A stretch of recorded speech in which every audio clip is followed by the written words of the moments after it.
धर्माचा जणू मूर्तिमान पुतळा धर्माचा जणू मूर्तिमान पुतळा भासे जना भूवरी भासे जना भुवरी दीक्षा देऊनि जो जगतिया दीक्षा देऊनि जो जगतिया बद्धास हो उद्धरी बद्धास हो उद्धरी वाणीने वदता भागवती कथा वाणीने वदता भागवती कथा व्यासा प्रती भासला व्यासा प्रती भासला तो हा गुरु श्री जनार्दन असा तो हा गुरु श्री जनार्दन असा पाटांगणी शोभला पाटांगणी शोभला. सद्गुरुनाथ महाराज की जय. हरे नमः.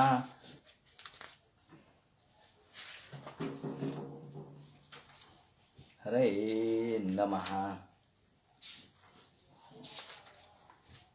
नारदोवाच अथ दैत्यस्वा सर्वे श्रुत्वा तनुवर्णितम् जगृहुर निरवध्यत्वान नेव गुरुवनुशिक्षितम्. भगवान वेदव्यास वर्णन करून सांगू लागले. शुकाचार्य राजा परीक्षितीला सांगतात आणि युधिष्ठिराला देवर्षी नारद या ठिकाणी सांगतात, हे युधिष्ठिरा, याप्रमाणे भगवान शामराज असणाऱ्या नृसिंह परमात्म्याचा या ठिकाणी जन्म झाला. ते प्रगट झाले, ते खांबातून प्रगट झाले. हिरण्यकशिपानी हाताची मूठ मारल्याबरोबर त्यातून भगवान प्रगट झाले आणि भगवंतांनी हिरण्यकशिपाला ठार मारलं. त्याच्या पोटामधल्या बारीक बारीक बारीक गोष्टी ते बारकाईने निरखू लागले आणि त्याच्या पोटामध्ये बारकाईने पाहत असताना काय पाहत होते तर याच्या पोटामध्ये प्रल्हादासारखा एखादा भगवत भक्त आहे का? मीमांस मानस्य सुमुत्थितो उग्रतो. भगवान नृसिंहाचं स्वरूप उग्र होतं, भयानक होतं. कराल अशा प्रकारची दाढा होत्या. त्याचप्रमाणे नजर अत्यंत बारीक होती, तीक्ष्ण होती. नख होते आणि लाय लाय लाय लाय जीभ करत होती. नृसिंह रूपस्तदलम भयानकम. सगळं जग भयभीत झालं. सर्वांना भीती वाटू लागली. प्रतप्त चामी करचंड लोचनम. भगवंताच्या याही काळामध्ये क्षुरांत जिह्वा भ्रुकुटी मुखोल्बणम. भगवंताचा भ्रुकुटी तटात हा रागाने वरती झालेला होता. त्याचप्रमाणे त्यांच्या प्रत्यक्ष कानामधले कुंडल चमकत होते आणि भगवंताची मूर्ती अत्यंत रौद्र रूपाची दिसत होती. आता काय होईल? भगवंत प्रलय करतील की काय असं वाटू लागलं. आणि हिरण्यकशिपाला तर त्यांनी क्षणात ठार मारलं. परंतु यथा सिंहजिसौ ते म्हणतात, ज्याप्रमाणे एखाद्या सिंहाने एखाद्या भक्ष्यावर झाप मारावी त्याप्रमाणे भगवंतानी या हिरण्यकशिपाला ठार मारलं. ऋषा नृसिंहम गदयोर वेगया. याप्रमाणे त्यांचं युद्ध झालं आणि नखांकुरोत पाठित हृत्सरोरुहम. भगवंत त्यांच्या पोटामधल्या आंतड्याकडे बारीक सारीक दृष्टीने बघू लागले आणि भगवंतांनी अशा स्वतःच्या नखाने त्याचं पोट फाडलं. दौर्दंड युथोनुपथान सहस्रशाह. आणि या वेळेला भगवंताच्या ह्या रौद्र रागीट भयानक तीव्र कधी न पाहिलेल्या अशा स्वरूपाकडे बघून सगळं जग भयभीत झालं. त्यावेळेला प्रचंड वक्त्रन्न बबाज कश्चन. सगळं तिन्ही लोक घाबरले आणि या वेळेला सगळे लोक भगवंताला शरण आले. ब्रह्मदेवादिक सगळे लोक आले. ब्रह्मदेव म्हणाले, भगवंता, आपण दुरंत शक्तीचे आहात. विचित्र वीर्य हे आपलं स्वरूप आहे आणि विश्वाच्या उत्पत्ती स्थिती आणि लयाचे कारण आपणच आहात. तेव्हा आपण लवकरात लवकर शांत व्हा.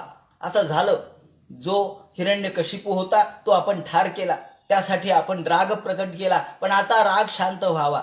जर हा राग शांत झाला नाही तर विश्व सगळं जळून जाईल. रुद्र आले. भगवान रुद्रांनी महादेवांनी प्रार्थना केली, देवा कोपकालो युगांत असते.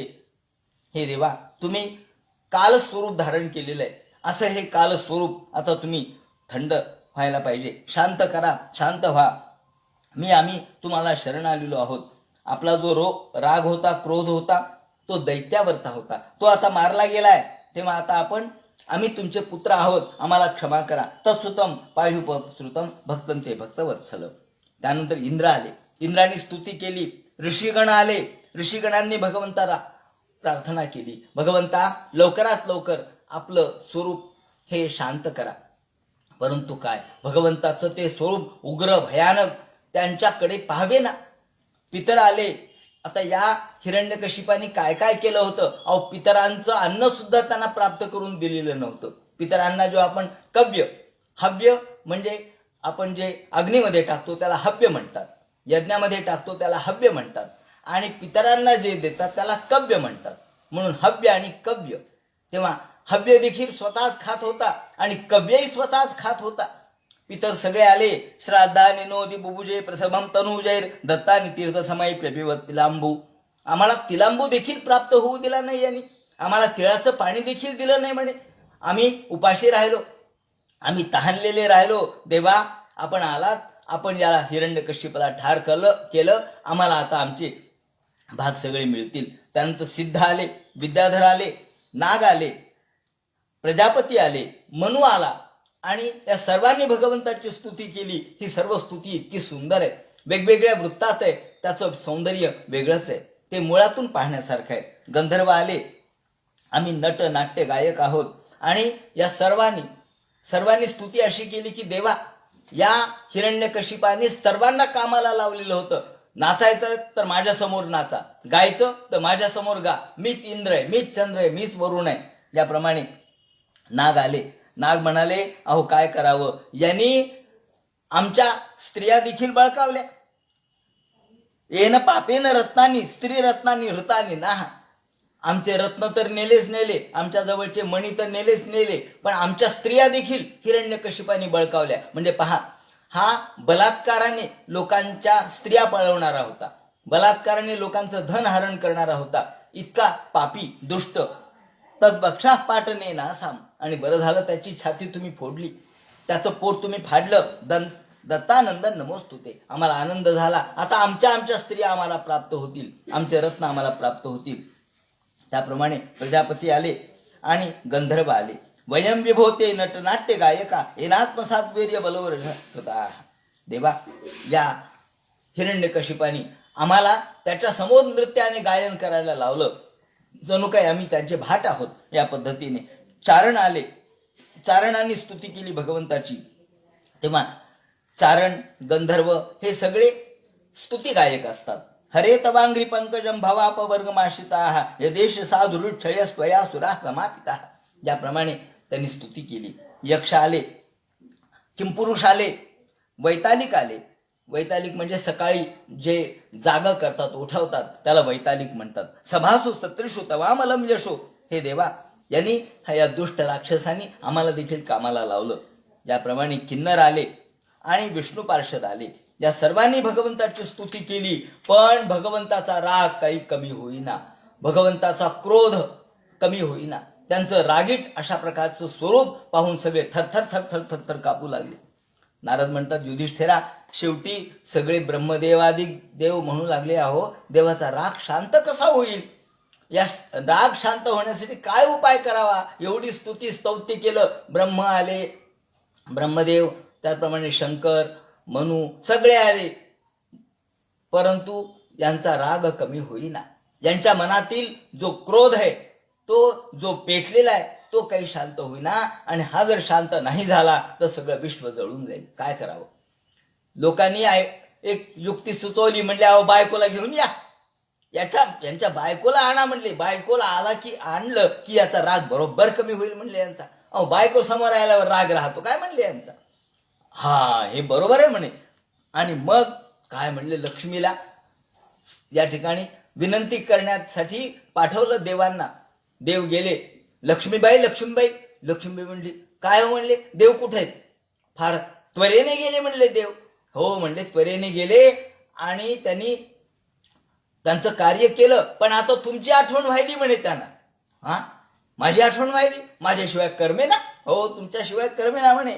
साक्षात श्री प्रेषिता देवैर, साक्षात श्री प्रेषिता असा शब्द वापरलाय. प्रत्यक्ष लक्ष्मीला या ठिकाणी पाचारण केलं. लक्ष्मी आपल्या नवऱ्याने बोलावलंय, पतिराजाने बोलावलंय म्हटल्यावर नटून थटून मोठ्या झकपक साड्या वगैरे नेसून निघाली. अहो नवरात्र चालूच आहे ना, मग नटायला काय लागतं. वेणी घातली, त्याचप्रमाणे गजरे लावले, फुलं लावले, नवीन नवीन अशा प्रकारचे अलंकार धारण केले, ती लक्ष्मीच आहे, तिच्याजवळ अलंकाराला काय तोटा आहे.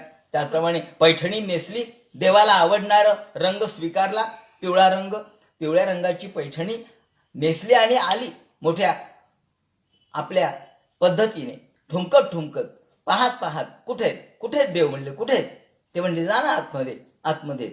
एक दरवाजा ओलांडला, दुसरा दरवाजा ओलांडला, तिसरा दरवाजा, कुठेच म्हणले देव आहेत म्हणले आतमध्ये, 7व्या दरवाजाचे तिथं बसलेत. हा असं आहे का म्हणे, माझी तुमची आठवण करायलेत म्हणे. असं म्हणल्याबरोबर ती ठुमकत ठुमकत ठुमकत, लाजत मुरकत, इकडं पाहत तिकडं पाहत, डोळे फिरवीत निघाली. आणि तिचे पैंजण वाजत होते मोठ्या आनंदाने, लाजत मुरकत. तिला वाटलं देवाने आपल्या आठवण केली, जावं तरी खरं. इतक्या वर्षात देवाने आपल्या आठवण कधीच केली नाही आणि देवाला करमेना म्हणून सांगितलंय. आली आली, कुठे कुठे कुठे शोधत. ते म्हणले पलीकडे जा अजून. 7व्या उमऱ्याच्या जवळ आल्याबरोबर तिला भगवंताचं रूप दिसलं. तन दैव देवैर्दृष्ट्वा तन महद अद्भुतम अदृष्टाशुद्ध पूर्वत्वात. आणि पाहिल्या अदृष्टाशुद्ध पूर्वत्वात. यापूर्वी कधी ऐकलंय नव्हतं आणि कधी पाहिलंय नव्हतं. असं रूप पाहिलं तिने कधी पाहिलं होतं. विष्णूचं रूप मोठं शांत सुंदर अशा प्रकारचे, हसतमुख विष्णू तिला पाहायची सवय. अदृष्टा, ऐकलंय नाही आणि पाहिलं नाही, हे काय म्हणले रूप. समोर बघितलं तर सिंहाचा चेहरा, सिंहाचं तोंड आणि खाली हातपाय मनुष्याचे. हे रूप पाहिल्याबरोबर लायलाय जीभ करते. तो हिरण्यकशिपू ठार झालेला आहे, त्याचं रक्तमांस सगळीकडे पडलेलं आहे. सगळीकडे असं बिभत्स स्वरूप पाहिल्याबरोबर जे घाबरली, ती म्हणतात ना सा नो पाय शंकिता प्रल्हादम प्रेषयामास. आणि जे तिथून पळाली म्हणले अहो बाबा बाबा, हे नाही बाबा म्हणले, हे ना माझे पतिराज नाहीत, मी निघाले. आणि जे घाबरली ते पुन्हा तेव्हापासून म्हणे लक्ष्मी चंचल झाली. तेव्हापासून चंचल झाली म्हणे, ती थांबतच नाही एका जागी. तिला वाटतं ते दिसते, ते रूप दिसल की काय, ते रूप दिसल की काय, म्हणून ती घाबरते आणि ती एका जागी थांबत नाही. तिथून जे पळाली ते आपल्या स्वस्थानाला गेली. शेवटी सगळे देव म्हणाले प्रल्हादाला बोलवा म्हणले. प्रल्हाद आल्याशिवाय भगवान हे शांत होणार नाहीत. अहो त्यांचा प्रेमाचा भक्त हा प्रल्हाद आहे. या वेळेला बायकोचा हे अस्त्र वाया गेलं म्हणले, स्त्री अस्त्र वाया गेलं, बायकोचं अस्त्र वाया गेलं. आता भक्ताचं अस्त्र वापरू आपण. प्रत्यक्ष प्रल्हादाला, प्रल्हादम प्रेषयामास, प्रल्हादाला बोलावलं. प्रल्हादा जा. यांच्या समोर जायची कोणाची क्षमता नाही, कोणाची ताकद नाही. सगळ्यांना भीती वाटू लागली. तुम्ही जा. प्रल्हाद म्हणाली मला भीती नाही वाटत, मी चाललो. मी माझ्या स्वामीच्या समोर जायला मला कशाची भीती आहे. गेला, नमस्कार केला, तत्कर स्पर्श दुधा केला शुभा. भगवंताच्या समोर लोटांगण घातलं आणि प्रल्हाद बोलू लागला, हे देवा आपण सर्वश्रेष्ठ आहात, तुमची भक्ती मी कधी केली नाही. नाराधया भवन्ति परस्य पुंसो. हे देवा तुम्ही सर्वांवर प्रसन्न होता, सर्व विश्व तुमच्या ताब्यात आहे. नाहम बिभेम्यजित. देवा सगळे लोक म्हणाले की आम्ही घाबरलोय तुझ्या रूपाला बघून, पण देवा मला नाही भीती वाटत. नाहम बिभेम्यजित ते भयानकास्य. तुमचं भयानक रूप बघून मला भीती नाही वाटत. आई किती रागावली म्हणून मुलाला भीती वाटते का? नाही वाटत. आई किती रागावली, तिने हात जरी उगारला तरी मुलगा घाबरल्यासारखा करतो, पण त्याला भीती नाही वाटत का? अहो तुमचं जिव्हा, तुमचे नेत्र, तुमची भ्रुकुटी, तुमचे दंष्ट्र हे बघून सगळे घाबरलेत. मी मात्र घाबरत नाही, कारण तुमच्यासारखा दयाळू कुणी नाही, तुमच्यासारखा प्रेमळ कुणी नाही, तुमच्यासारखे दयाशील कुणी नाही. करुणा वरुणालय आपण आहात. अहो मला हिरण्यकशिपू ठार मारणार, माझे वडील ठार मारणार, मी यमसदनाला तुला आत्ताच्या आत्ता पाठवतो म्हटल्याबरोबर तुम्ही प्रगट झालात. माझ्या अंगाला स्पर्श देखील तो करू शकला नाही. इतक्या क्षणात तुम्ही या ठिकाणी प्रगट झालात, खांबातून प्रगट झालात. देवा माझ्यासाठी इतके लवकर धावत आलात. दुःखौषधीन तद्वि दुःखमध्ये ध्याय. हे देवा तुमचं स्वरूप हे मला कधीच भीतीदायक वाटत नाही. तुम्ही खऱ्या अर्थाने करुणा वरुणालय आहात, तुम्ही शांत आहात आणि बालस्यनेह शरण पितो नृसिंह. हे देवा तुम्ही माझे आई वडील आहात आणि तुम्हीच माझे रक्षण केलं. भावक करोति विकरोति पृथक स्वभाव आहात. लोक संसारामध्ये त्रस्त होतात, व्यस्त होतात आणि संसाराच्या भ्रमामध्ये ते तल्लीन राहतात. त्यामुळे त्यांना तुमचं स्वरूप कळत नाही. परंतु न ब्रह्मणो तू भवस्य वै रमाया. ब्रह्मदेवाला अहो रमेला सुद्धा, तुमच्या पत्नीला सुद्धा तुमचं रूप कळलं नाही. ब्रह्मदेवाला कळलं नाही. न ब्रह्मणो न भवस्य. महादेवाला कळलं नाही. आणि न वै रमाया जन्मेर्पित शिरसी पद्मकर प्रसादाः. तुमच्या समोर मी या ठिकाणी शरण आलेलो आहे. प्रत्यक्ष तुमचा प्रसाद कोणालाच मिळाला नाही आतापर्यंत. ब्रह्मदेवाला मिळाला नाही, शंकराला मिळाला नाही, अहो लक्ष्मीला सुद्धा तुमचा प्रसाद मिळाला नाही, तुमचं रूप कळालं नाही. तुम्ही तिच्यावर देखील एवढी कृपा केली नाही, एवढी कृपा तुम्ही माझ्यावर केली. तेव्हा देवा तुम्ही लवकरात लवकर प्रसन्न व्हा, लवकरात लवकर शांत व्हा. आणि श्रेष्ठो या ठिकाणी त्यांनी संपूर्ण संसारातल्या लोकांची स्थितीगती मांडलेली आहे. हे देवा कामातुरम हर्ष शोक भयेतरा. लोक या सगळ्या काम क्रोध लोभ मोहामध्ये तल्लीन झालेले आहेत आणि ते सगळे संसारामध्येच तल्लीन झालेले आहेत. ते केवळ दोन गोष्टी तल्लीन झालेत. कोणत्या? शिष्ण्योन्यतस्प उदरम श्रवणं कुतश्चित. केवळ पैसा मिळवणे, खाणे पिणे आणि उपभोग घेणे, याच्या पलीकडे यांना काही येत नाही. हे प्राण्यांचंच आहे. प्राणी ज्याप्रमाणे फक्त पोट आणि पोटाखालच्या गोष्टीमध्येच तल्लीन असतात, त्याप्रमाणे शिष्ण्योदरत्व उदरम. केवळ पोट भरण्याच्या मागे पोटार्थी जे लागलेले प्राणी असतात, केवळ पोटासाठी धडपड करतात किंवा उपभोगासाठी धडपड करतात. तसेच आजचे सगळे प्राणी संसारामध्ये त्रस्त आहेत. ते केवळ शिष्ण्योन्यतस्पद उदरम श्रवणं कुतश्चित. ते तुमच्या नामस्मरणामध्ये तल्लीन नाही आहेत, तुमच्या कथागाथामध्ये तल्लीन नाही आहेत. त्यांना फक्त एकच कळतं, जिव्हंक्य तो च्युत विकर्षते मातृ वितृप्ता. केवळ जिभेचे चोचले, खाणं पिणं आणि उपभोग घेणं एवढंच त्यांना कळतं. त्यांना आपल्या शरीराच्या अवयवांचा उपभोग घेणं तेवढं कळतं.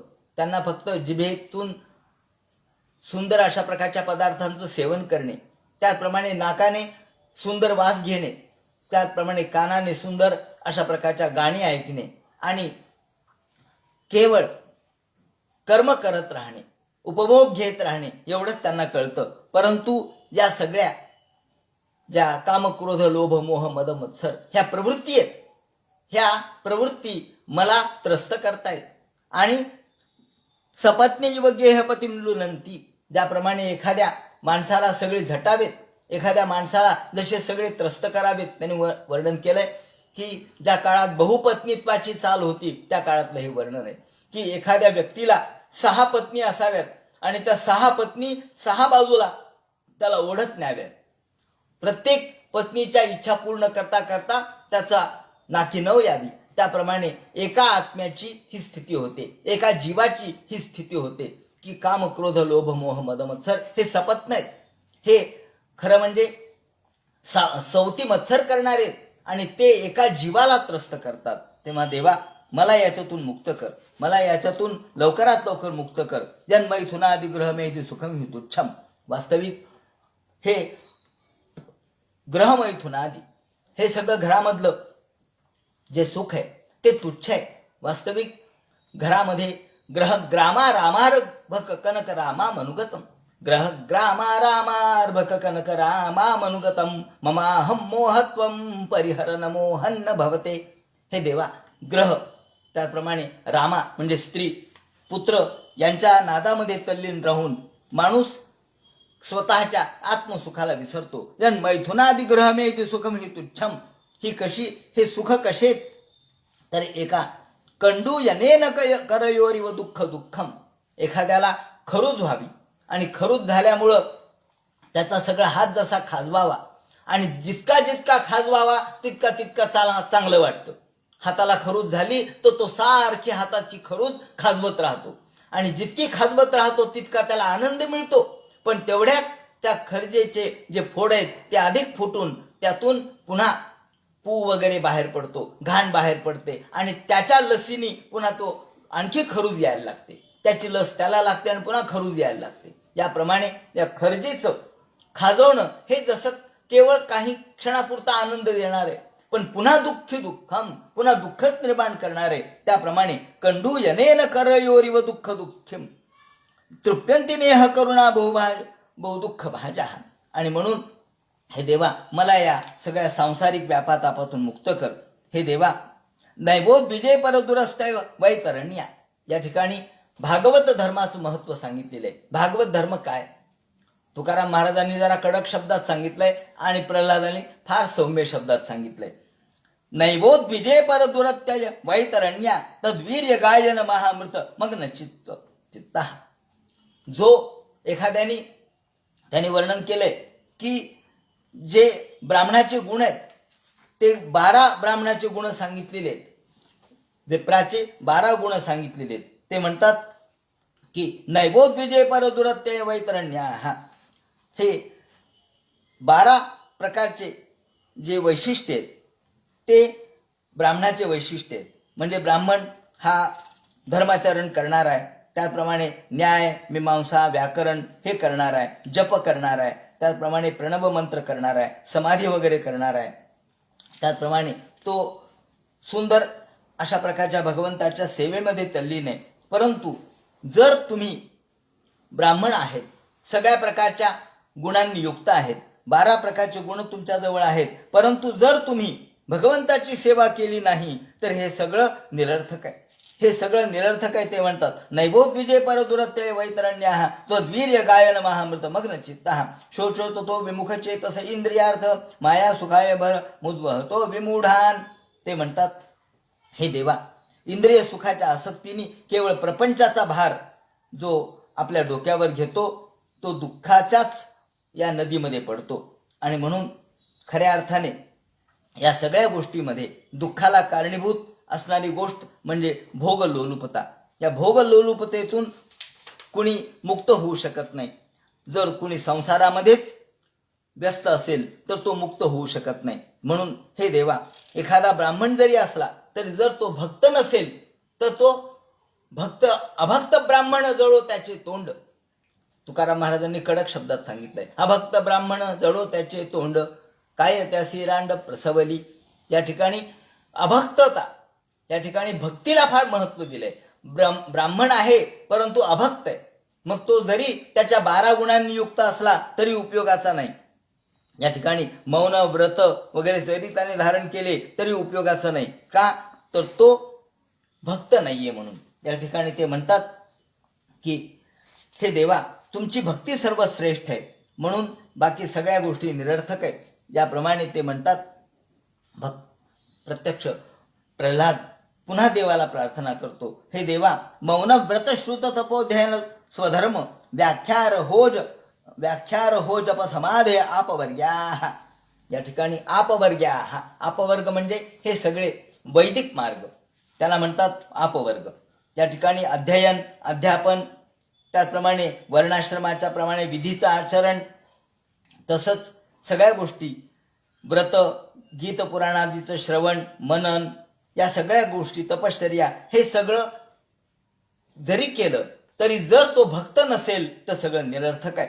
ते म्हणतात व्याकरण न्याय मीमांसा हे सगळं जरी केलं तरी अध्यात्मशास्त्राचं ग्रंथ विवेचन एकांतवास जप योगशास्त्र विषयक प्रणव मंत्राचा जप ईश्वर प्रणिधान असं त्याने म्हटलंय. समाधी योग ही 10 प्रकारची साधना प्रसिद्ध आहे. पण या 10 प्रकारच्या साधनांना आप्यवर्ग असा शब्द इथे वापरलेला आहे. आप्यवर्ग म्हणजे मोक्षाचं साधन.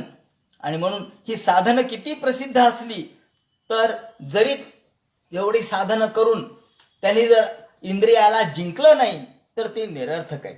मौन व्रत श्रुत तपोध्ययन स्वधर्म व्याख्यार हो जप समाधय आपवर्ग्या प्रायः परमपुरुष ते बचते इंद्रियाना. जो इंद्रियाला जिंकत नाही तो निरर्थक आहे. याप्रमाणे हे देवा, बीजांकुराविव, हे बीज आणि अंकुर हे जसे एकमेकांवर अवलंबून आहे. बीजाच्यापासून अंकुर होतो आणि अंकुराचा वृक्ष होतो, त्या वृक्षातून पुन्हा बीज निर्माण होतं. त्याप्रमाणे आपण सर्व विश्वाचे बीज आहात. आपण विश्वाचे बीज आहात आणि विश्वाचा अंकुर तुमच्यापासून निर्माण झालाय. देवा, मला क्षमा करा. आणि आणखी एक ते म्हणतात, प्रल्हादानी आणखी एक प्रार्थना अशी केली, देवा, मी तुम्हाला शरण आलोय असं म्हणल्याबरोबर हात जोडले, नमस्कार केला. नारद म्हणतात, हे ऐकल्याबरोबर भगवान प्रसन्न झाले. म्हणाले, प्रल्हाद भद्रम भद्रंती प्रीतोहम ते सुरोत्तम. अरे प्रल्हादा, मी तुझ्यावर प्रसन्न आहे. अरे तुझ्यासारखा भक्त हा खरोखर अलौकिक आहे, दुर्मिळ आहे. आणि आयुष्मान दर्शनम दुर्लभम हिमे, माझं दर्शन दुर्लभ आहे. परंतु तुझ्यासारखा दृष्टवा माम, तुझ्यासारखा भक्त हा जर असेल तर असं दर्शन त्याला प्राप्त होऊ शकतं. मी तुला प्रसन्न आहे. आणि यानंतर प्रल्हाद पुन्हा प्रार्थना करतो, देवा आणखी एक माझ्या मनात शंका आहे. म्हणजे काय शंका आहे तुझ्या मनात? माझ्या मनात एवढी शंका आहे की तत्संग भीतो निर्विण्णो. हे ते म्हणतात की माझ्या वडिलांनी तुम्हाला लाथ मारली, माझ्या वडिलांनी तुमच्यावर आक्रमण केलं, माझ्या वडिलांनी तुम्हाला नाही नाही ते शब्द वापरले, शिव्या शाप दिला, वाईट शब्दांचा वापर केला, अर्वाच्य शब्द बोलला, तेव्हा त्याला क्षमा करा आणि माझ्या वडिलांना क्षमा करा. माझ्या वडिलांनी तुमचा द्वेष जन्मभर केला, शेवटी तुमच्या अंगावर धावून आला, लाथ मारल्या, बुक्क्या मारल्या, तुमच्या बरोबर संघर्ष केला, त्यांना तुम्ही क्षमा करा एवढीच मला विनंती आहे. त्याला नरकात पाठवू नका, माझ्या वडिलांना नरकात टाकू नका. असं म्हणल्यानंतर नृसिंह म्हणतात, अरे काय प्रल्हाद असं काय बोलतोस तू? अरे हे बघ, माझ्या जे गयेवर पिंडदान करतात त्यांना मी मुक्ती देतो. तू तर तुझ्या वडिलांचा पिंड माझ्या मांडीवर दिलास, तेव्हा प्रत्यक्ष तुझ्या वडिलांचा पिंड माझ्या मांडीवर दिलास, त्यांना मी नरकात कसं पाठवेल? अरे त्रिसप्तभी पिता पूत पितृभी सह तेन घ. तुझे त्रिसप्तभी सात्विक 21 पिढ्या तुझ्या मुक्त झाल्या. पिता पूत पितृभी सह तेन घ, पवित्र झाल्या, मुक्त झाल्या. 21 पिढ्यांचे सगळे पाप दुरित नष्ट झाले. तुझे सगळे असुरांच्या 21 पिढ्या भगवंताने मुक्त केलेल्या आहेत आणि त्याला पापमुक्त केलेलं आहे. ज्याप्रमाणे अरे यद निंदत पिता मी, त्या ठिकाणी यत्र च मद्भक्ता प्रशांता समदर्शना, तुझ्यासारखा भक्त ज्या ठिकाणी आहे तिथे पाप राहू शकत नाही. तेव्हा तू त्याची काळजी करू नकोस. आता तुझ्या वंशातल्या लोकांना मी मारणार नाही असं या ठिकाणी आशीर्वाद दिला. हे बघ, सर्वात्मनानं हिंसंती भूतग्रामीषु किंचन. आता इथून पुढे तुझ्या वंशामध्ये जे कोणी येतील, जन्माला येतील, त्यांना मी मारणार नाही. अशा प्रकारे आता तू तुझ्या वडिलांचं प्रेत कार्य कर, ऊर्ध्वदेही कृत्य कर. आणि भोगेन पुण्यम कुशलेन पापम, तू या ठिकाणी आता राज्य कर. भोगेन पुण्यम, आता तुला मुक्ती प्राप्त व्हायची असेल तर पुण्य आणि पाप दोन्ही नष्ट झालं पाहिजे. तुझ्याजवळ पुण्याचा साठा खूप झालाय, तुझ्याजवळ पाप काहीच नाहीये, पण पुण्याचा साठा झालाय. पण पुण्यही नष्ट झालं पाहिजे आणि पापही नष्ट झालं पाहिजे. तर भोगेन पुण्यम, कशाने पुण्य नष्ट होतं? तर भोगाने.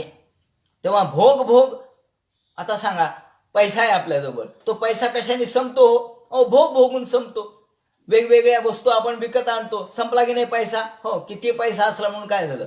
जर वस्तू विकत आणत गेलो आपण, वस्तूंचा साठा करत गेलो तर पैसा संपणार नाही तर काय?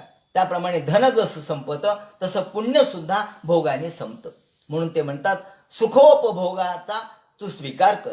कारण तू तर भक्त आहेस, तू सुखाचा स्वीकार करणार नाही मला माहित आहे, परंतु तुझं पुण्य कसं संपेल म्हणून सुखोपभोग घेऊन तुझं सगळं पुण्य समाप्त कर. आणि कुशलेन पापम, कुशलेन पापम म्हणजे काय? तर पाप कसं नष्ट करायचं ते म्हणतात. आता त्यांच्याजवळ मानव जन्म कधी प्राप्त होतो? पाप आणि पुण्य समान असेल तर पाप कसं नष्ट काय करायचं? तर कुशलेन पापम. या ठिकाणी दुसऱ्यांची, जेव्हा लोक प्रल्हादाची निंदा करतात किंवा ज्या ज्या संतांची निंदा होते, निंदकाचे घर असावे शेजारी, असं कशामुळे म्हटलंय तुकाराम महाराजांनी? अहो, निंदा केली म्हणजे असं म्हणतात द्विषंतः पापकृत्यान, असा एक संदर्भ आहे की द्विषंतः पापकृत्यान, जे संतांचा द्वेष करतात त्यांच्याकडे त्यांचं पाप जातं. आणि म्हणून तुझा जे द्वेष करतील करून टाक. आणि कलेवरम काल जवेन हित्वा, ज्याप्रमाणे सगळा काळाच्या प्रमाणे तुझं जीवन तू व्यतीत कर. जसा जसा काळ जाईल तसं तसं तुझं पाप आणि पुण्य संपुष्टात येईल आणि मग नंतर तू माझ्या पदाला प्राप्त होशील. याप्रमाणे असं सांगून भगवान नृसिंह या ठिकाणी अंतर्धान पावले. नारद म्हणतात, याप्रमाणे इत्युक्त्वा भगवान राजहंस वैर केल्यानंतर वैर करून सुद्धा ते मुक्त झाले. आता हे आपल्याच फक्त भारतीय संस्कृतीमध्ये आहे. मी या ठिकाणी ख्रिस्त पुराणाचाही अभ्यास केला. त्यात ख्रिश्चॅनिटीमध्ये जो दुष्ट आहे, ज्याला त्यांनी सरपेंट, आपण पॅराडाईज गेन किंवा पॅराडाईज रिगेन हे जर वाचलं तर लक्षात येईल. जो सरपेंट आहे, सरपेंट म्हणजे दुष्ट प्राणी, दुष्ट राक्षस, तो दुष्ट कायमच राहतो. तो कधी भगवंताशी एकरूप होऊ शकत नाही. पण आपल्याकडे मात्र दुष्ट जर भगवंताचा सतत द्वेष करणारा असेल तर तो मुक्त होतो. ख्रिश्चॅनिटीमध्ये ही मुक्ती नाहीये. ख्रिश्चॅनिटीमध्ये जो दुष्ट आहे तो दुष्टच राहतो. तो नष्ट होईल, परंतु तो नष्ट जरी झाला तरी तो सत्वरूपामध्ये एकरूप होणार नाही. परंतु आपल्याकडे सायुज्य भक्ती, सारुप्य मुक्ती सांगितलेली आहे. सारुप्य मुक्ती, सायुज्य मुक्ती, त्याचप्रमाणे सलोकता, समीपता ही मुक्ती सांगितलेली आहेत. ही मुक्ती त्यांना प्राप्त होते आपल्याकडं. पण ख्रिश्चॅनिटीमध्ये मात्र अशा प्रकारची मुक्ती नाही प्राप्त होत. हा फरक आपण लक्षात घेतला पाहिजे भारतीय संस्कृतीतला, की शेवटी तुम्ही किती वाईट असा, तुम्ही अपिचेत सुदुराचारो भजते माम अनन्यभाग, तुम्ही दुराचारी जरी असले तरी तुम्ही मुक्त व्हाल. म्हणून प्रल्हादाचं चरित्र आपल्याला प्रल्हादस्यानुचरित महाभागवतस्य याप्रमाणे या प्रल्हादाचं चरित्र सांगितलं. त्यानंतर या नारदांनी इथे उपदेश केलेला आहे आणि मानव धर्म, वर्णधर्म, स्त्री धर्म यांचा उपदेश केलेला आहे. त्याप्रमाणे प्रत्यक्ष नारदांनी जे उपदेश केले त्यामध्ये वेगवेगळ्या वर्णाश्रमा धर्मांचा उपदेश केलेला आहे. हे सत्यम दया तपशौचम तितिक्षेक्षा शमो दमाह, हे 33 लक्षणांचा धर्म सांगितलाय. नारदांनी या ठिकाणी 33 लक्षणांचा धर्म सांगितलाय. आणि या 33 लक्षणांच्या धर्मामध्ये सत्यम दया तपशौचम तितिक्षेक्षा शमो दमाह, अहिंसा ब्रह्मचर्यंच त्याग स्वाध्याय आर्जवम, याप्रमाणे सत्य, दया, तपश्चर्या, शौच म्हणजे शुद्धता, तितिक्षा, त्याचप्रमाणे उचित अनुचित विचार, मनाचा संयम, इंद्रियाचा संयम, अहिंसा, ब्रह्मचर्य, त्याग, स्वाध्याय, सरलता, संतोष, समदर्शित्व, महात्म्यांची सेवा, त्यानंतर निवृत्ती, अभिमान नष्ट करणं, मौन, आत्मचिंतन आणि योग्य पद्धतीने प्राण्यांना अन्न वगैरे देणे, हे सगळं मिळून 33 लक्षणांचा धर्म सांगितलेला आहे. श्रवण, कीर्तन, स्मरण, भगवंताचा आत्मसमर्पण, हे सगळं नृणामयम परो धर्म सर्वेषां समुदाहृताः, याप्रमाणे प्रत्येकाने या धर्माचं परिपालन करावं. सत्यानृताभ्याम जीवेत न स्ववृत्त्या कथंचन, हा यातला फार महत्वाचा शब्द आहे की तुम्ही सत्यानृताभ्याम जीवेत, तुम्ही सत्याने वागा. अनृत म्हणजे खोटेपणा, त्याचा त्याग करा. परंतु वेगवेगळ्या पद्धतीने तुम्ही जीवन जगू शकता. ऋत, अमृत आणि मृत, प्रमृत, सत्यानृत असे वेगवेगळ्या वृत्ती सांगितलेल्या आहेत त्यांनी. ऋते राजन्य मापत्सु सर्वेषामपि सर्वशः ऋतामृताभ्याम जीवेत मृतेन प्रमृतेन वा. आता ऋत, अमृत, मृत, प्रमृत आणि सत्यानृत अशा पद्धतीने वृत्तीचा आश्रय त्यांनी करायला सांगितलेला आहे. तर बाजारामध्ये पडलेलं कण किंवा धान्य हे उचलून खाणं याला शिलोंछन वृत्ती अशी म्हणतात. त्याप्रमाणे अशा पद्धतीने म्हणजे कोणाचंही घ्यायचं नाही, भिक्षाही मागायची नाही, कोणाचं उसनंही घ्यायचं नाही, विकतही आणायचं नाही. तर बाजारामध्ये पडलेलं जे धान्य असतं ते कोणाच्याही मालकीचं नाहीये. ते धान्य त्यातले कण गोळा करायचे. असा कणाद होता. कणाद सुद्धा असाच होता. तो कण गोळा करून खात होता म्हणून त्याला कणाद असं नाव पडलं. तेव्हा त्याला शिलोंछन वृत्ती असं म्हणतात. ही शिलोंछन वृत्ती याला ऋत म्हणतात. याप्रमाणे अशा शिलोंछन वृत्तीने जीवनाचा निर्वाह करणं म्हणजे ऋत. त्यानंतर काही न मागता अयाचित वृत्तीने राहणं म्हणजे अमृत वृत्ती. अयाचित, कोणाला काहीच मागायचं नाही, जे देईल ते घ्यायचं, त्याला परेच्छा प्रारब्ध म्हणतात. ती ऋत वृत्ती झाली, ती अमृत वृत्ती झाली. त्यानंतर दुसरी जीवन यापन करणं म्हणजे दुसऱ्याच्या कडून काही मागून आणायचं, त्याला भिक्षा वगैरे मागणे म्हणून, हे या प्रकारच्या वृत्तीला मृत असं म्हणतात. त्यानंतर शेती वगैरे करणं याला वार्ता असं म्हणतात. त्याला त्याला प्रमृत असं नाव आहे. आणि वाणिज्य वाणिज्य म्हणजे व्यापार, याला सत्यानृत असं म्हणतात. फार मार्मिक शब्द वापरलाय आणि तो मूलभूत आहे. सहज शब्दाची व्युत्पत्ती सांगतो. सत्यानृत म्हणजे थोडं सत्य आणि थोडं असत्य. थोडं सत्य. आता व्यापार जेव्हा आपण करतो किंवा व्यवहार जेव्हा आपण करतो, अवहर असा शब्द येतो व्यवहार म्हणजे. वि म्हणजे विशेष प्रकारे, अव म्हणजे नीच मार्गाने आणि हर म्हणजे हरण करणे. म्हणजे तुमच्याकडून घ्यायचं. आता व्यापार जो करतो तो काही त्याचं स्वतःचे काहीतरी पैसे त्याच्यात घेतोच, काढतो. तुम्ही किती जवळचे असा, तुम्ही किती आपले असा, तो बरोबर त्यातले 2 पैसे काढून घेतो आणि तो म्हणतो तुम्हाला काय फार लावत नाही. काय फार लावत नाही म्हणजे फार चुना लावत नाही, थोडा चुना लावतोच. मग थोडा चुना लावतोच, थोडं तरी त्यातून काढून घेतोच. आणि ते काढून घेणं आवश्यक आहे, कारण त्याशिवाय त्याचं जीवन कसं चालेल. त्याला व्यापार म्हणतात. वि म्हणजे विशेष प्रकारे, अव म्हणजे नीच पद्धतीने.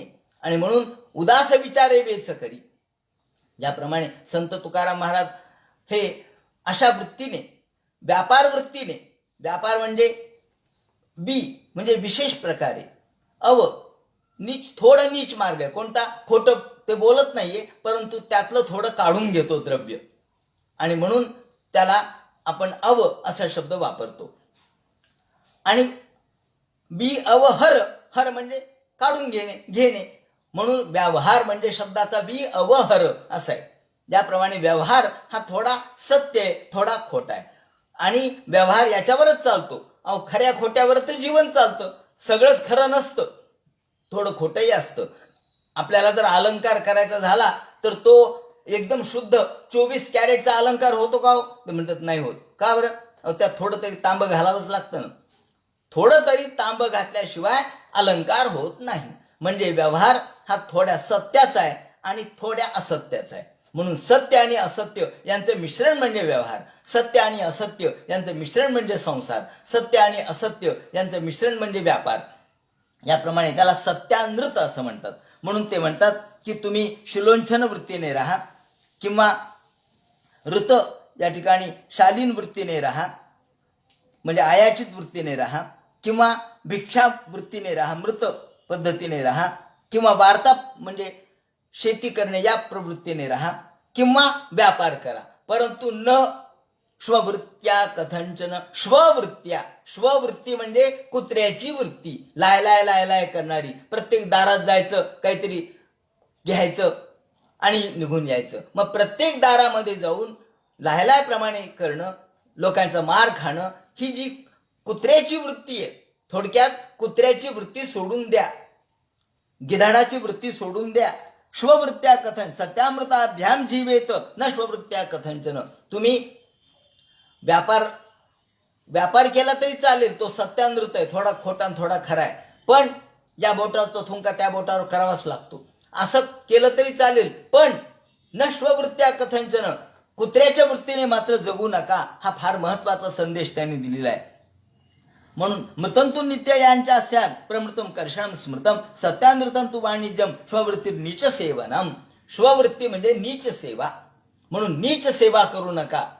नीच सेवा ही कुत्र्याची वृत्ती आहे, लाळ घोटण्याची वृत्ती आहे. तेव्हा लाळ घोटेपणा करू नका असं स्पष्ट शब्दात त्यांना सांगायचंय. त्यांनी स्ववृत्तीने लाळ घोटेपणा न करण्याचा संदेश, सल्ला आपल्याला दिलेला आहे. आणि मला वाटतं हा आज आपल्याला उपयुक्त सुद्धा आहे. या दृष्टीने वर्जेताम सदा विप्रो राजन सुगुप्सिताम. नारद म्हणतात, हे युधिष्ठिरा, याप्रमाणे प्रत्येकाने कसं जगावं हे सांगितलं. गृहस्थाश्रमांनी कसं जगावं ते म्हणतात.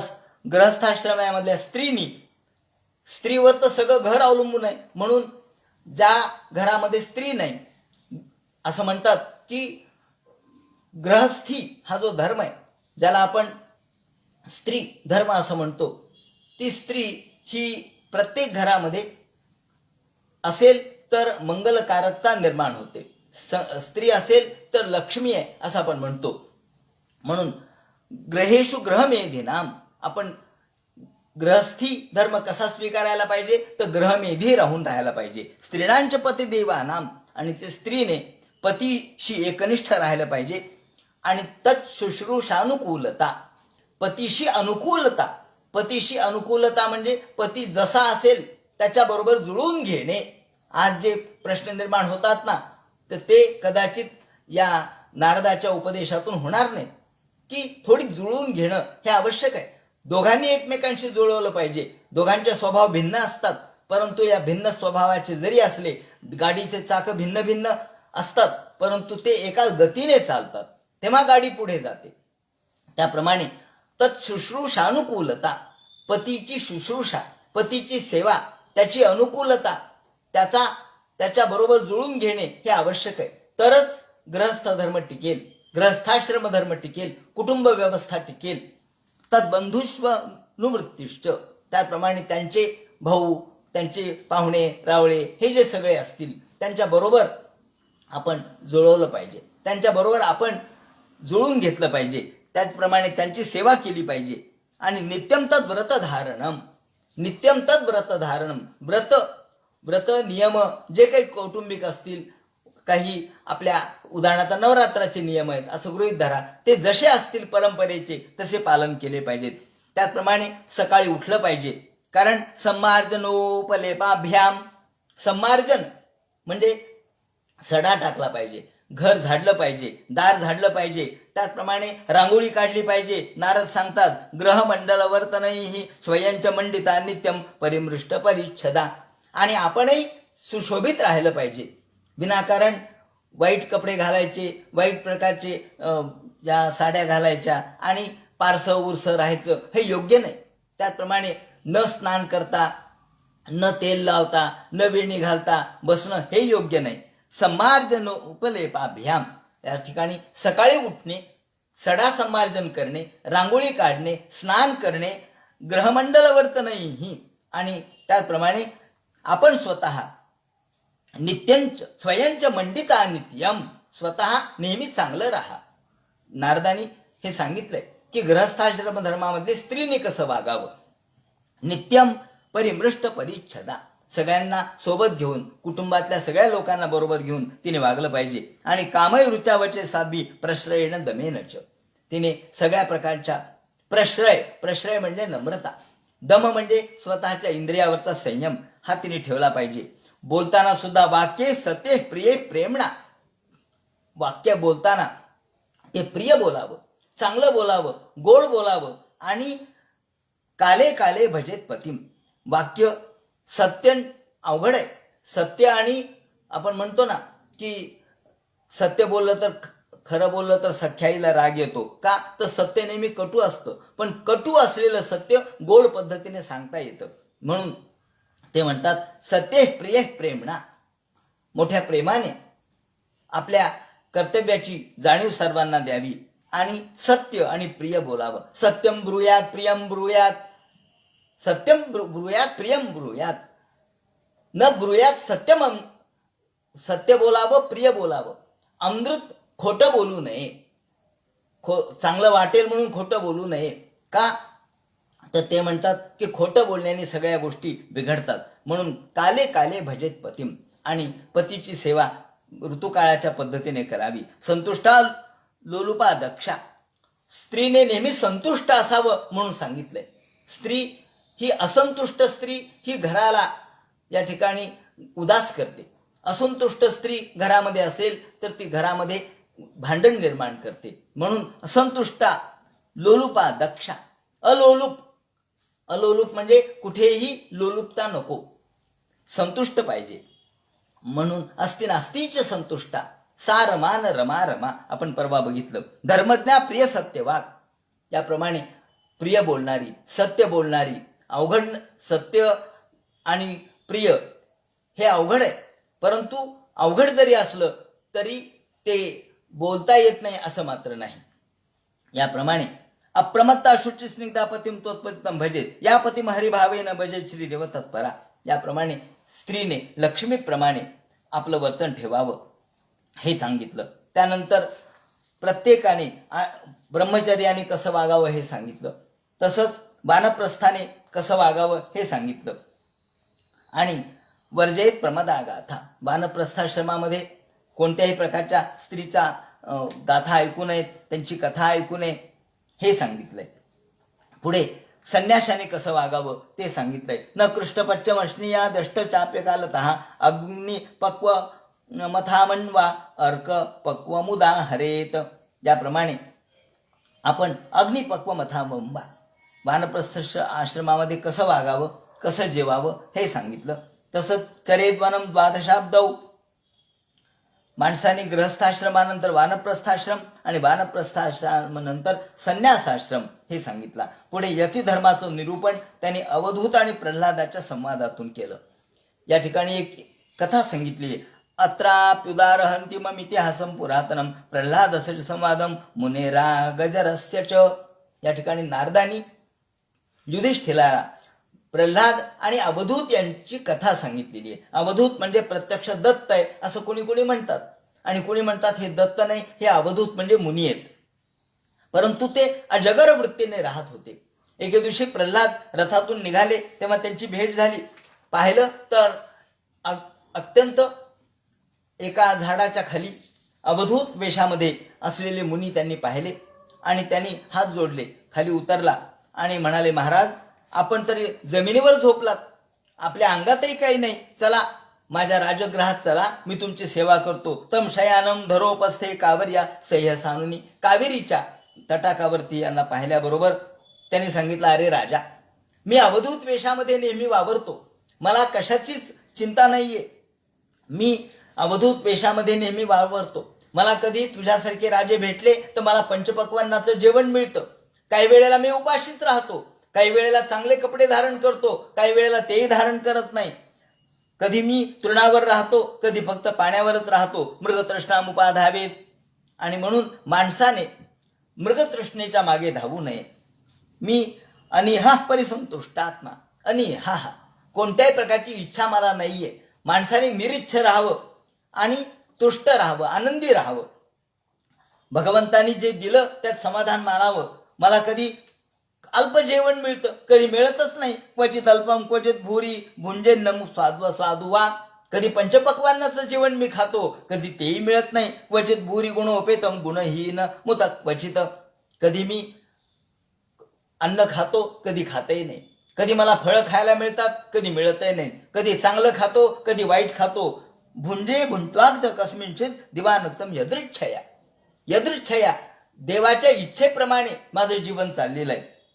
कधी मला दुकुल म्हणजे रेशमी वस्त्र तुझ्यासारखे राजे देतात, कधी मी राजगृहामध्ये भोग भोगतो, परंतु तिथे मी लिप्त राहत नाही.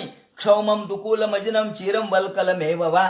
कधी मी वल्कल धारण करतो, ते रेशमी वस्त्र तिथे टाकून देतो, पुन्हा ते सोबत घेत नाही, पुन्हा आपल्या आपल्या नेहमीप्रमाणे येतो आणि वल्कल धारण करतो. तर कधी वसेदन्यपि संप्राप्तम दिष्टभुक्तुष्ट धीरहम. दिष्टभुक्तुष्ट धीरहम. मी फक्त दृष्टीने पाहतो आणि तुष्ट होतो. माणसाने दृष्टीने पाहावं आणि तुष्ट व्हावं. अहो, सगळंच काय आपण विकत घेऊ शकतो का? आपण म्हणतो ना, आपण एखाद्या मॉलमध्ये गेलो तर सगळं आपल्याला घ्यावं वाटतं. हे घ्या वाटतं, ते घ्या वाटतं, ते घ्या वाटतं, आणि सगळं काही घेऊ शकत नाही. तेवढा पैसाही नसतो, तेवढी आपली क्षमताही नसते. मग दिष्टभुक तुष्ट धीरहम. विंडो शॉपिंग म्हणतो आपण त्याला, विंडो शॉपिंग. फक्त पाहायचं, पहा आणि घरी या, सगळं काही विकत घेत बसू नका. दिष्टभुक म्हणजे दृष्टीने भोगा आणि आनंद माना, बस. त्यांनी म्हटलंय की मी दिष्टभुक तुष्ट धीरहम. मी याप्रमाणे जीवन जगतो. डोळ्यांनी पाहतो, साठवून घेतो आणि घरी येतो, बस. क्वचित छये धरोपस्थे. कधी मी धरणीवर झोपतो, कधी मला पलंगावर झोपायला मिळतं. तृणपर्णा भस्मसु क्वचित प्रसाद पर्यंके कशिपोवा परेच्छया. कशिपोवा परेच्छया. परेच्छा प्रारब्धाप्रमाणे मी जीवन जगतो.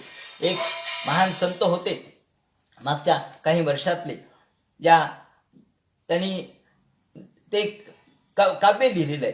त्यांनी असं काव्य लिहिलं की या समाजामध्ये माणसाने कशाला घरं बांधावेत, कशाला दारं बांधावेत, त्याप्रमाणे या माणसाने जीवन मोठ्या आनंदाने जगावं, जे असेल त्याच्यावर जगावं.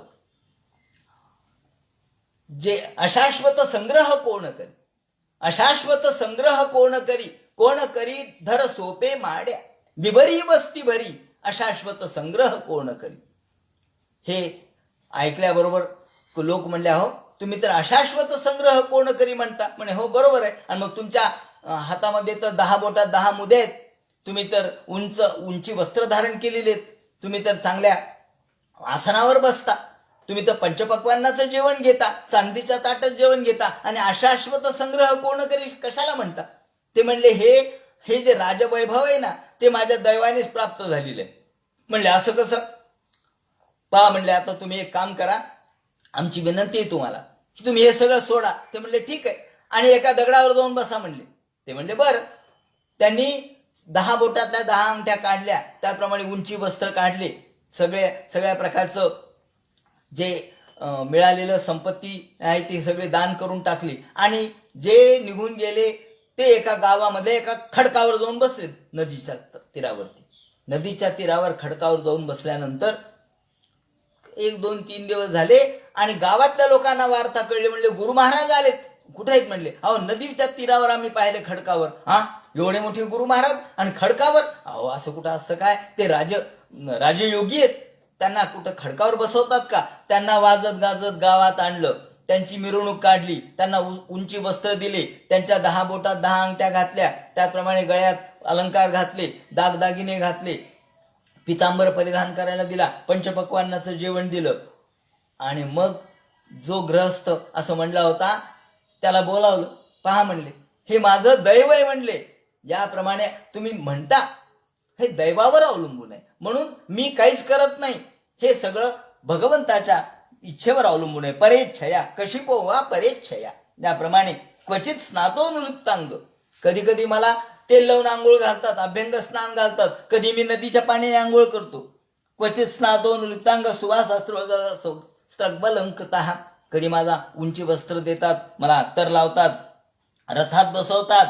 तर कधी दिग्वासा, तर कधी मी दिगंबर अवस्थेत राहतो. नाहम निंदेनच असतो. मी कोणाची निंदा करत नाही, मी कोणाची स्तुती करत नाही. ज्यांनी मला दिलं म्हणून मोठेपणा गात नाही, त्यांनी दिलं नाही म्हणून त्याची निंदा करत नाही. स्वभाव विषमंजनम. अहो लोकांचे स्वभाव भिन्न आहेत. अहो भिन्न भिन्न स्वभावाचे लोक आहेत, तेव्हा लोकांबद्दल काय बोला. चांगलं बोलायचं नको आणि वाईटही बोलायचं नको. ज्याप्रमाणे नारदानी संन्याशांनी कसं राहावं, हे संन्याशांनी कसं राहावं हे सांगितलंय.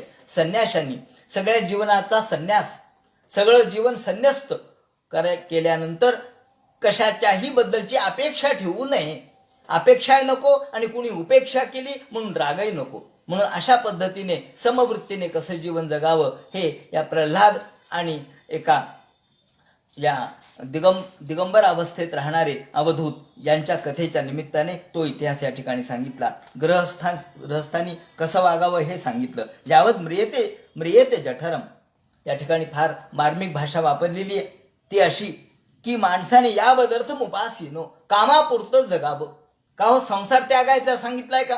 नाही, भागवतात असं कुठंच सांगितलं नाही की गृहस्थाश्रमेने संसाराचा त्याग करा, संसार सोडून द्या, असं कुठंच नाही सांगितलं. मग यावदर्थम उपासीनो देहे गेहेच पंडित आहात. आपण देहाचा, आपल्या देह म्हणजे साधन आहे, त्याचा कामापुरता वापर करा. आपल्या घराचा कामापुरता वापर करा. अन्न सुद्धा कामापुरतं सेवन करा. फार चांगलं झालंय म्हणून खात बसू नका. का.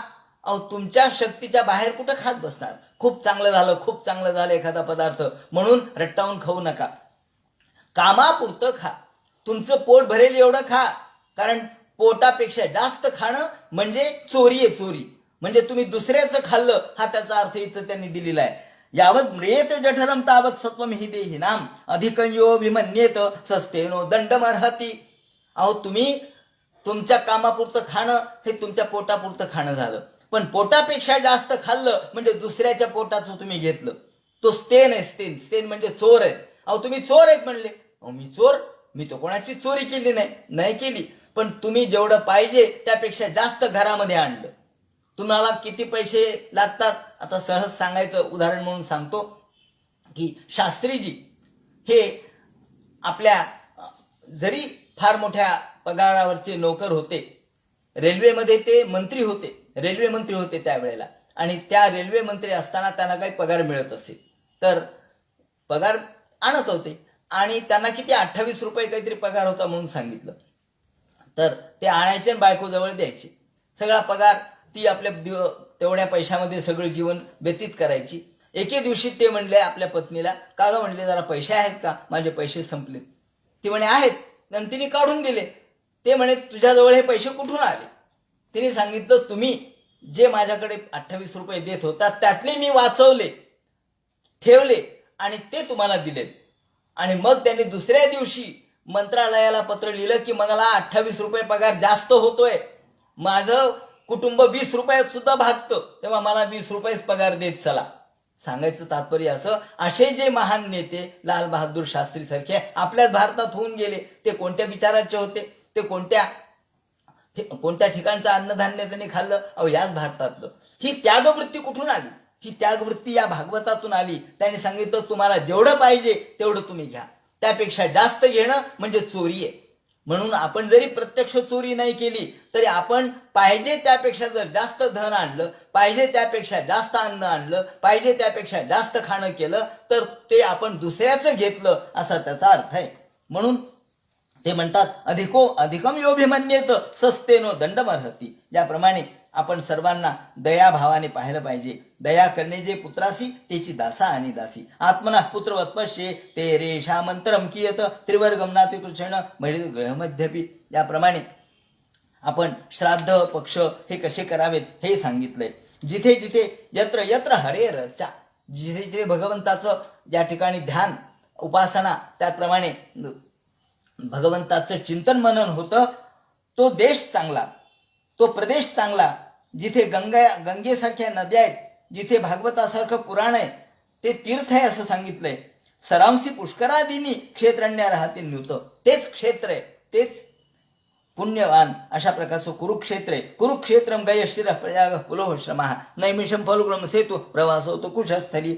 जिथे भागवत चालतं, जिथे भगवंताच्या कथागाथा चालतात, जिथे जिथे या ठिकाणी भगवंताची पूजा अर्चा होते, तेच खऱ्या अर्थाने गया आहे, तेच प्रयाग आहे, तोच पुलाहाश्रम आहे, तेच नैमिषारण्य आहे. ते म्हणतात तेच प्रभास आहे, तीच कुशस्थली आहे, तीच वाराणसी आहे, तीच मधुपुरी आहे, तीच पंपा आहे आणि ते बिंदू तीर्थ आहे, तेच नारायण आश्रम आहे. त्याप्रमाणे येथे पुण्यतमा देशा हरिहरचा श्रेय एतान देशांनिषेवेत श्रेयस्काम भिक्षणसाहा. ज्याप्रमाणे या जिथे जिथे भगवंताचं गायन चालतं ते देश पवित्र आहे, तो देश पवित्र आहे. आणि म्हणून भारत हा देश पवित्र म्हणून सांगितला. त्याप्रमाणे त्यांनी वर्णन केलं. आणि गृहस्थाश्रमाने कसं राहावं, कसं काम करावं. असंतुष्टस्य, जो असंतुष्ट आहे, जो असंतुष्ट म्हणजे संतुष्ट नाही, तो त्याला सुख प्राप्त होत नाही. सदा संतुष्ट मनस सर्व सुखमया दिशा. जो खऱ्या अर्थानं संतुष्ट आहे त्याला सगळ्या दिशा आनंदी आहेत, तोच खऱ्या अर्थानं सगळ्यातून मुक्त होऊ शकतो. आणि जो असंतुष्ट असलेला ब्राह्मण आहे त्याचं तेज आणि विद्या नष्ट होत असते. आणि म्हणून ते म्हणतात की माणसाने असंतुष्ट राहू नये, संतुष्ट राहावं. आणि शेवटी मंडुकोपनिषदातला एक संदर्भ सांगितलाय, तो संदर्भ या ठिकाणी सांगतो आणि थांबतो. या मंडुक्य उपनिषदामध्ये त्यांनी म्हटलंय की धनुर्हितस्य प्रणवम पठंती सत्वम बृहत. आपलं ध्येय हा भगवान आहे. ओंकार हा जो आहे त्याचा तो प्रत्यक्ष रथी आहे. आणि धनुष्य हे ओंकाराचं धारण केलेलं आहे त्यांनी. शुद्ध जीवात्मा हा रथी आहे आणि त्याचा बाण परमात्मा लक्षाकडे गेला पाहिजे. म्हणून धनुर्हितस्य प्रणवम पठंती शरंतु जीवम परमेव लक्षम. याप्रमाणे माणसाने कसं राहावं, हे आहुष शरीरम रथमिंद्रियाणी. हे शरीर म्हणजे रथ आहे. आहुष शरीरम रथमिंद्रियाणी हयाने भीषुन मन इंद्रियेशम. शरीर म्हणजे रथ आहे, त्याचे घोडे म्हणजे इंद्रिय आहेत. त्याप्रमाणे त्यावरती बसलेला जो आत्मा आहे तो रथी आहे आणि हातामध्ये ओंकाराचं धनुष्य आहे, प्रणव आहे. आणि बाण लावलाय तो आपल्या मनाचा, तो प्रत्यक्ष परमात्म्यापर्यंतच गेला पाहिजे, तरच खऱ्या अर्थाने आपलं कल्याण होऊ शकतं. आणि शास्त्राच्या दृष्टिकोनातून माणसाने जीवन जगावं. त्याचप्रमाणे ते म्हणतात, नारद म्हणतात की भावाद्वैत, क्रियाद्वैत आणि द्रव्याद्वैत हे मानलं पाहिजे. भावाद्वैत, कार्यकारण हे भावाद्वैत आहे. त्याचप्रमाणे समर्पण वृत्ती हे क्रियाद्वैत आहे आणि सर्व काही भगवंताला समर्पित करणं हे द्रव्याद्वैत आहे. ज्याप्रमाणे भावाद्वैत, क्रियाद्वैत आणि द्रव्याद्वैत या 3 गोष्टी सांगितल्या. आणि नारद म्हणतात मी पूर्वी उपबर्हण नावाचा गंधर्व होतो. पूर्वीच्या जन्मामध्ये उपबर्हण नावाचा गंधर्व होतो. मी मोठा सुंदर दिसायचो, रूप माझं चांगलं होतं, आवाज चांगला होता. त्यामुळे मग स्त्री लंपटहा, स्त्रीच्याकडे मी आकर्षित होत असे. एके दिवशी असंच माझं गायन चाललेलं असताना माझं लक्ष स्त्रीकडे गेलं. त्यावेळेला मला ब्रह्मदेवाने शाप दिला आणि मला दासीच्या पोटी जन्म घ्यावा लागला. आणि दासीच्या पोटी जन्म घेऊन मी पुन्हा दासीपुत्र म्हणून जन्माला आलो आणि पुन्हा मात्र तिथून मी मुक्त झालो. आणि मग आता हा मला नारदाचा, भगवंताच्या या मांडीपासून नारदाचा जन्म माझा झाला. तेव्हापासून मी मुक्तपणे संचार करतो. अशा पद्धतीने स्वतःच्या जीवनाचा देखील अर्थ आणि कहाणी त्यांनी सांगितली. आणि या ठिकाणी हा 7मा स्कंद पूर्ण झाला. उद्याच्या चिंतनामध्ये 8मा स्कंधाला आपण सुरुवात करू. हरे नमः. पुंडलिक वरदे हर विठ्ठल. सीताकांत स्मरण जय जय राम. पार्वतीपते हर हर महादेव. श्रीमज्जनार्दन गुरुमूर्तये नमः. हरे